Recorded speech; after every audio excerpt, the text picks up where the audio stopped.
estamos iniciando nossos estudos nos hieróglifos egípcios, é importante saber desde já que os egípcios escreviam somente com consoantes, ou seja, não existiam vogais. Para nós que utilizamos as vogais em praticamente todas as palavras que escrevemos e falamos, isso para a gente é muito estranho, não é verdade? Pois sem vogais, como será que eles pronunciavam os sons das palavras? Infelizmente, nunca saberemos, pois não sobrou nenhum egípcio antigo vivo para nos mostrar a verdadeira pronúncia deles. Na aula de número 37, conhecemos a evolução da língua egípcia e vimos que a língua copta foi o último estágio dessa evolução, antes que a língua árabe fosse introduzida no Egito. A língua copta, que embora seja uma língua morta, ainda existe nos textos das igrejas cristãs ortodoxas e é falada atualmente durante a leitura deles nos seus cultos religiosos. Por ser uma língua descendente do antigo egípcio, que de certa forma herdou muita pronúncia, acredita-se que as sonoridades da língua copta pode ter muita semelhança com o egípcio antigo, já que muitas palavras escritas continuam sendo iguais.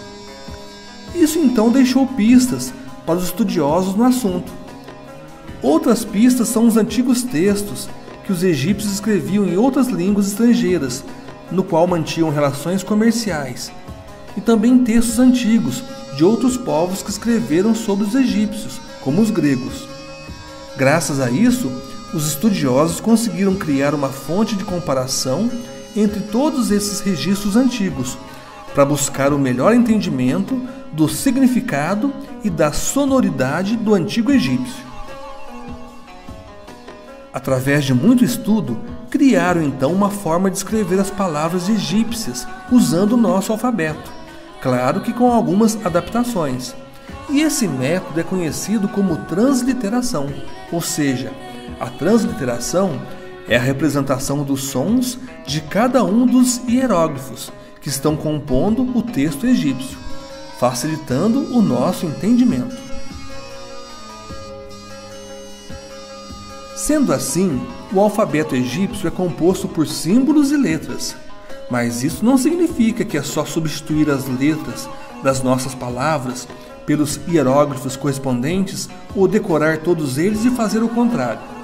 Existem muitas regras pelo caminho que, sem conhecê-las, é impossível seguir em frente. Lembrando que a decifração dos hieróglifos egípcios passou por vários estudiosos desde o século XVII.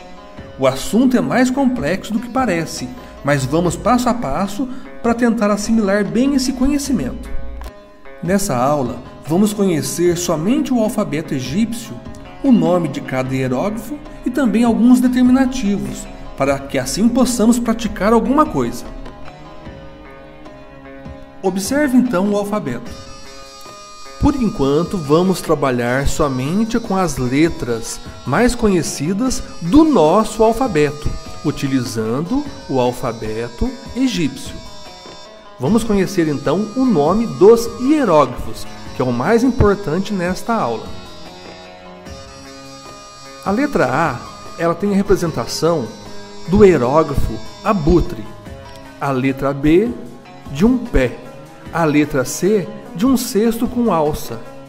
A letra D, de uma mão. A letra E, um ramo de cana.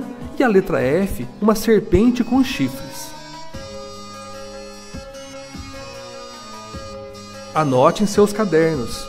Faça os desenhos conforme estão sendo mostrados na tela. A letra G é representada por um hieróglifo suporte para jarros, é o nome dele. A letra H é um cabo trançado, também conhecido como pavio ou corda torcida. A letra I é representada por 2 ramos de cana. A letra J, com o som de J, é representada por uma cobra naja. A letra K, também por um cesto com alça lateral, ou conhecido por xícara. E a letra L, por um hieróglifo de leão.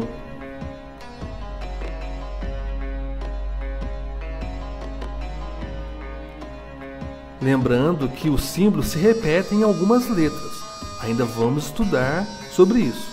O importante é você memorizar o nome dos hieróglifos que estão sendo mostrados nessa aula. A letra M é representada por uma coruja, a letra N por um curso de água, a letra O por um laço,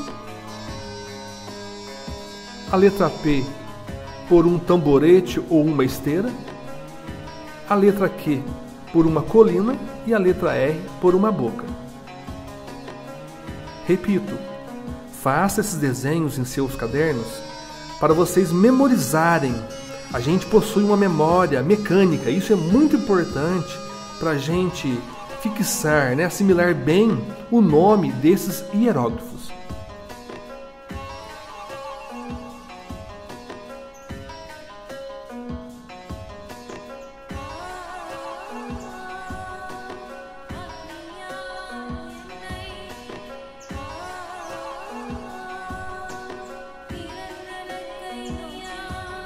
A letra S é representada por um tecido de linho dobrado ou roupa dobrada.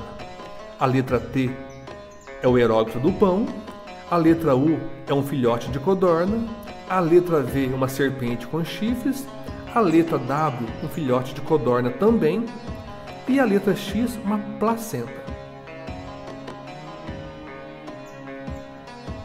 Nas próximas aulas, vamos aprofundar os estudos nos fonogramas e observar que algumas letras possuem os mesmos desenhos, ou seja, os mesmos hieróglifos, pois foneticamente possuem o mesmo som.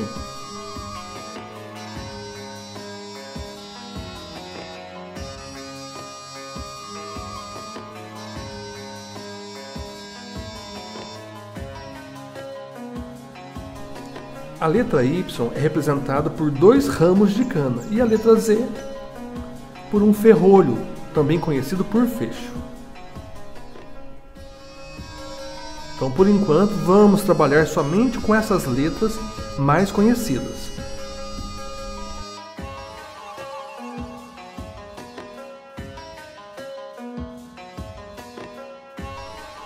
Agora observem abaixo alguns hieróglifos determinativos.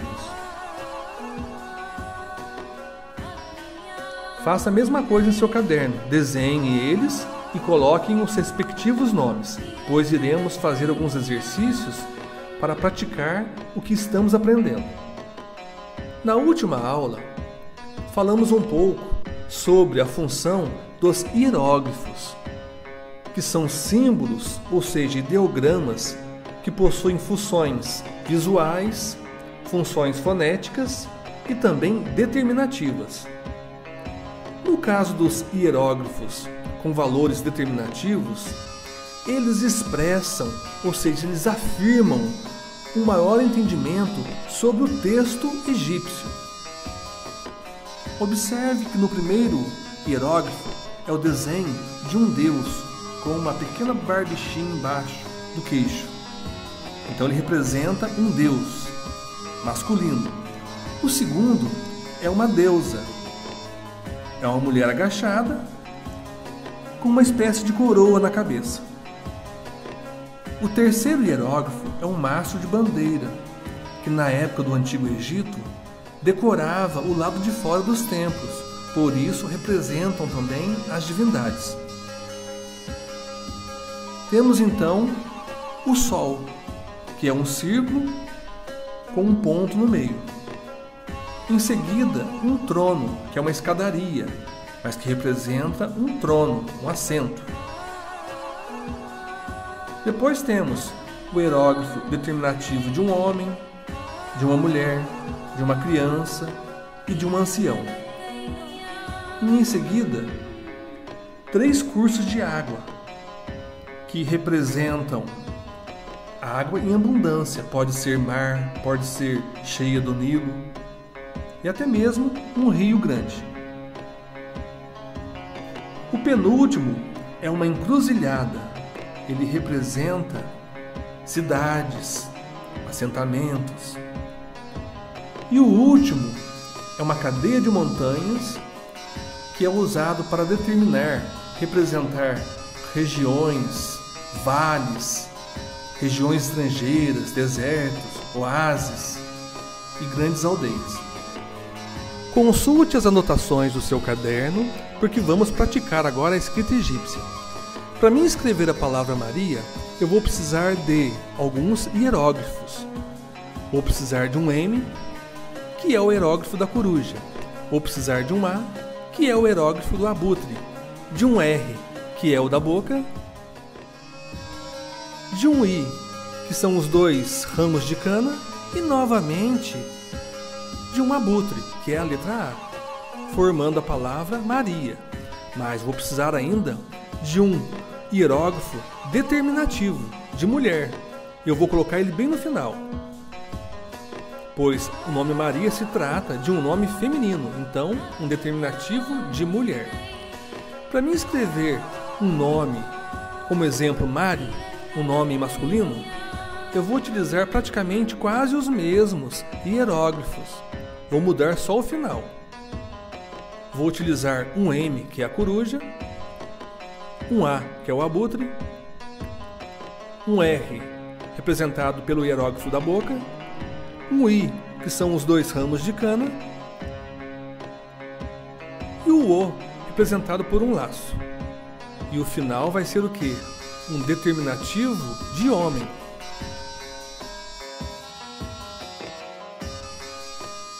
Nesses 2 exemplos de nomes, utilizamos determinativo de pessoas, determinativo de mulher para nome de mulher e um determinativo de homem para o nome de homem.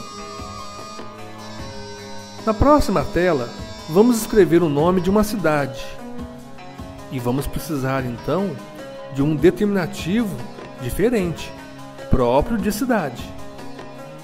Exemplo, a cidade de Mariana, que fica em Minas Gerais.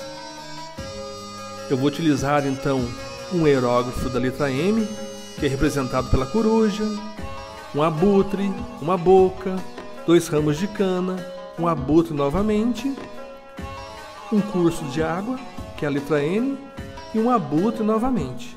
O diferencial lá no final é o determinativo de cidade. Esse hieróglifo se chama encruzilhada. E na parte de baixo, eu vou escrever o nome de um rio. Vou colocar Nilo. E o final vai ser o determinativo de água em abundância.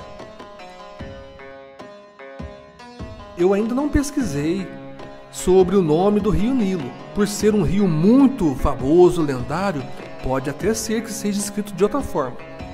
A gente vai chegar lá ainda, tá bom? É mais para a gente praticar as letras do alfabeto que aprendemos nessa aula. Então, pessoal, a regra é mais ou menos essa. Eu vou terminar o vídeo por aqui, senão fica muito extenso. Na próxima aula vamos treinar bastante, com novos determinativos e usando mais nomes, tá bom? Então até a próxima aula, um grande abraço para vocês. Não esqueçam de ajudar o canal, se inscrevendo e curtindo os vídeos.